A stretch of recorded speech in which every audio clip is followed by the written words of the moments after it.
الحمد لله المتفرد بالجلال والبقاء والعظمة والكبرياء والعز الذي لا يرام، الواحد الأحد، الرب الصمد، الملك الذي لا يحتاج إلى أحد، العلي عن مداناة الأوهام، الجليل العظيم الذي لا تدركه العقول والأفهام، الغني بذاته عن جميع مخلوقاته، وكل من سواه مفتقر إليه على الدوام، وفق من شاء فآمن به واستقام، ثم وجد لذة المناجاة مولاه، وحجر لذيذ المنام، وصحب رفقة تتجافى جنوبهم عن المضاجع رغبة في المقام، فلو رأيتهم وقد سارت قوافلهم في هندس الظلام، وواحد يسأل العفو عن ذلته، وآخر يشكو ما يجد من لوعته، وآخر شغله ذكره عن مسألته، فسبحان من أيقظهم والناس نيام، وتبارك الذي غفر وعفى وستر وكفى وأسبل على الكافة جميل الإنعام، أحمده على نعمه الجسام، وأشكره وأسأله حفظ نعمة الإسلام، وأشهد أن لا إله إلا الله وحده لا شريك له، أعز من اعتز به فلا يضام، وأذل من تكبر عن طاعته ولقي الآثام، وأشهد أن محمدًا عبده ورسوله الذي بين الحلال والحرام، صلوات ربي وسلامه ورحمته وبركاته عليه وعلى آله وأصحابه ومن اتبع نهجه إلى يوم الدين. أما بعد، واتقوا الله أيها المسلمون في السر والعلانية، واعتبروا بسرعة مرور الوقت،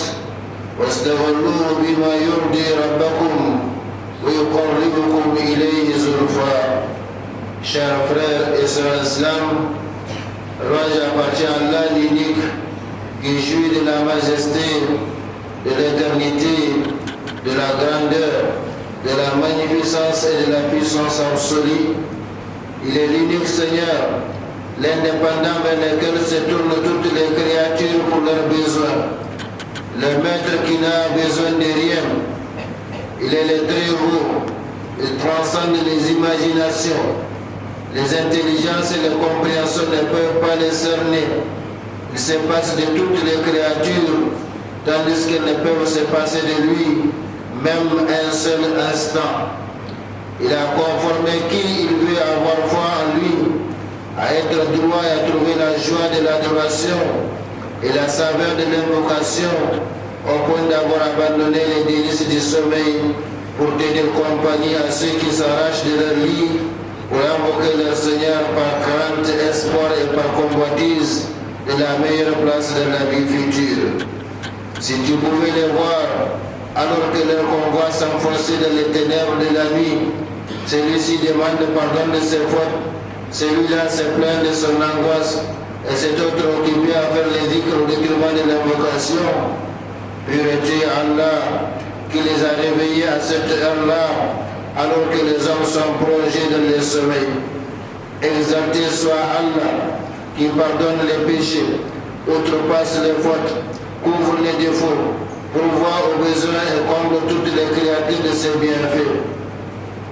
Je lui suis reconnaissant de ses faveurs infinies et lui demande de nous protéger la grâce de l'islam. J'atteste qu'il n'y a pas de divinité digne d'adoration hormis Allah l'unique sans associé. Il élève celui qui se soumet à lui et abaisse celui qui se rebelle contre lui et qui commet le péché. Et j'atteste que Mohammed sallallahu alayhi wa sallam est son serviteur et son envoyé, qui a fait la distinction entre l'illicite et l'illicite, que les prières, le salut, la miséricorde et les bénédictions de mon Seigneur soient sur lui, sur sa sainte famille, ses fidèles compagnons et tous ceux qui suivront son chemin jusqu'au jour de la résurrection. Chers frères et sœurs islam, craignez Allah, en secret comme en public, en voyage comme à la maison, partout et toujours, et considérez de près la rapidité avec laquelle nous consommons notre vie. Voilà le mois de Ramadan qui s'apprête déjà à tourner le dos avec tout ce qu'il renferme. Mais en réalité, c'est notre vie qui s'écoule avec l'écoulement du temps. Soyons donc conscients de cela et profitons de cette courte vie pour accomplir de bonnes œuvres qui plaisent à notre Seigneur Allah subhanahu wa ta'ala. Chers frères et sœurs islam, la dernière décade de Ramadan s'annonce avec ses bienfaits, ses grandes récompenses, ses grâces et avantages indénombrables et ses privilèges et particularités. Parmi les particularités de cette dernière décade de Ramadan, il y a le fait que le prophète sallallahu alayhi wa sallam, le guide suprême de la Ummah, avait l'habitude d'exceller ou de doubler d'efforts au maximum au cours de cette dernière décade de Ramadan, plus qu'il ne le faisait durant les autres jours du Ramadan.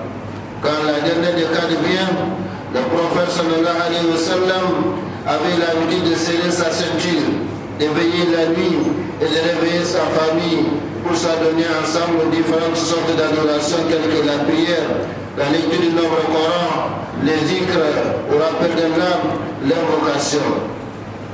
Tout ceci montre, chers frères et sœurs islam, l'importance et les mérites de cette dernière décade de Ramadan. C'est en effet une occasion de vie et un butin pour celui qu'Allah subhanahu wa ta'ala conforme à faire de bonnes actions. C'est pourquoi il ne convient pas aux croyants intelligents, soucieux de son devenir, de laisser cette occasion passer sans en profiter lui et sa famille. Ce n'est que quelques nuits comptées au cours desquelles il se peut que les serviteurs trouvent un bienfait d'Allah, il lui procurera le bonheur terrestre et céleste. Profitez-en donc, chers frères et sœurs en islam. C'est sans doute une perte considérable que de voir certains musulmans passer ce moment très cher dans ce qui ne leur profite pas, tels ceux qui passent la majeure partie de leur temps devant l'écran de la télévision, de la vidéo, de l'ordinateur ou du portable, en se connectant à tel ou tel réseau social et qui dorment au moment où il faut chercher les miséricordes divines. Cela laisse passer un grand bien et l'occasion qu'il peut ne pas se renouveler pour eux.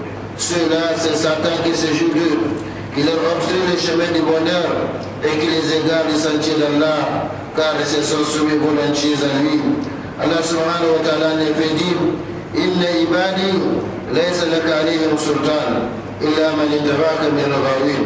Certes, sur mes serviteurs, tu n'auras aucune autorité excepté sur celui qui te suivra parmi les dévoyés. Chers frères et sœurs islam, parmi les particularités de cette dernière décade, il y a le fait que le prophète sallallahu alayhi wa sallam avait l'habitude d'y faire la retraite spirituelle à la mosquée. La retraite spirituelle consiste à se retraiter dans une mosquée et à y rester en permanence pour pouvoir s'adonner à l'adoration d'Allah. Cette retraite est confirmée par le noble Coran et la Sunna aux pratiques du prophète sallallahu alayhi wa sallam. Son objectif est de permettre à l'homme de se détacher des autres dans une mosquée pour s'occuper à faire les zikr, à lire le noble Coran, à prier, à invoquer et à éviter les interdits d'Allah. C'est pourquoi il ne convient pas à celui qui fait la retraite spirituelle de s'occuper des futilités mondaines. Au contraire, il doit fournir le maximum d'efforts pour chercher l'agrément et la récompense d'Allah. Parmi les particularités de cette dernière décade de Ramadan, il y a le fait que renferme la nuit de la destinée, ou le cadre qui est meilleur que 1000 mois, c'est-à-dire l'adoration pendant cette nuit est meilleure que l'adoration pendant 1000 mois, soit 83 ans et 4 mois. C'est la nuit la plus bénie, la plus aimée d'Allah. Pour cette raison, il a choisi pour révéler plusieurs de ses livres, dont le noble Coran. La nuit de la destinée est une nuit de paix, de salut, de sérénité morale, de douceur, de miséricorde et de bienveillance divine à l'égard des serviteurs. À cause de son importance, les anges descendent par ordre et permission de leur Seigneur pour toute affaire. Donc toute affaire de l'année en cours et à venir est arrêtée pendant cette nuit. Cela veut dire qu'Allah subhanahu wa ta'ala fait connaître aux anges scribes tout ce qui va se passer au cours de l'année concernant les richesses des gens, leurs termes finaux, ce qui leur arrivera de bien ou de mal.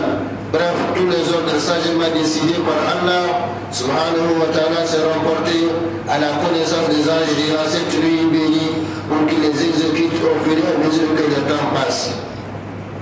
Il a été rapporté plusieurs hadiths du prophète sallallahu alayhi wa sallam concernant la nuit exacte de Laylatul Qadr. Il ressort de ces hadiths qu'elle a lieu une des nuits suivantes, la 21e, la 23e, la 25e, la 27e ou la dernière nuit de Ramadan.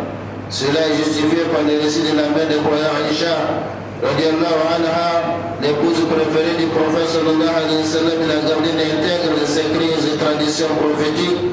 Allah soit satisfait d'elle, elle dit, le messager d'Allah sallallahu alayhi wa sallam avait l'habitude de se retrancher à la mosquée dans la dernière décade de Ramadan en disant Taharlu laylatul qadr fil ashr al-awakhir de Ramadan muttafaqun alayh. Cherchez laylatul qadr dans les nuits impaires de cette dernière décade de Ramadan. Hadith authentique rapporté par le Bukhari et Muslim.